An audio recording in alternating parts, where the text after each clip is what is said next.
On October 15, 2005, Atlanta Hawks center Jason Collier passed away at the age of 28 from complications of an enlarged heart.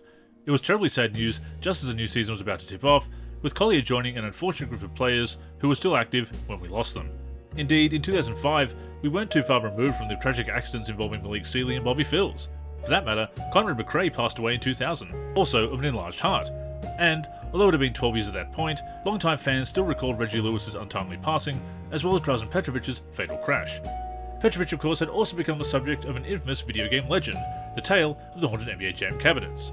In short, the original arcade version of NBA Jam will randomly play audio of Tim Kitzrow announcing Petrovic's name while idling, the creepy catch being that this phenomenon was only observed after the accident. It's a software glitch with eerie timing, but it does make for a good ghost story.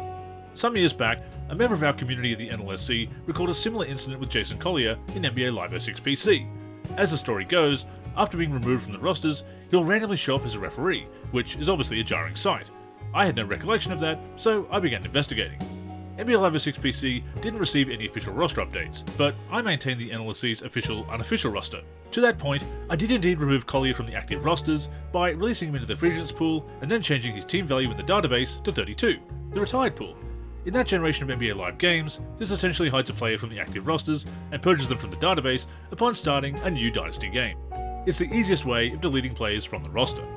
Would that put him in a position to appear as a referee? No, but the refs are actually stored in the same database file as the players in NBA Live 06, being assigned to Team 38. Accidentally assigning Jason Collier, or any other player to Team 38, would remove them from the active rosters, but would it also cause him to show up as a referee, giving gamers a jump scare in the process? It didn't during my testing, and checking those old rosters, I didn't make that error anyway. So what caused Collier to eerily appear as a referee after being removed from my current roster update? The answer is nothing. He didn't. What actually happened is a case of mistaken identity. One of the game's referees has a face that, at a glance, bears a resemblance to Collier. They're not identical. When you see them side by side, you'll notice it isn't the same face. However, there's enough of a vague similarity that a brief glimpse might make you think that the game has loaded Collier's face instead. Throw in his recent passing, and subsequent removal from the roster, and that coincidental resemblance can easily become a creepy virtual Hardwood legend. It's an urban legend that I must debunk though. It's neither otherworldly, nor an unfortunate error by the roster maker, in this case me. It's just a coincidental similarity at a glance, though in all fairness, that doesn't mean it isn't spooky if it catches you by surprise.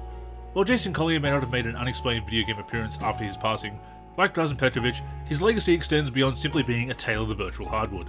He isn't in the Hall of Fame like Petrovic is, but Collier still made it to the big time.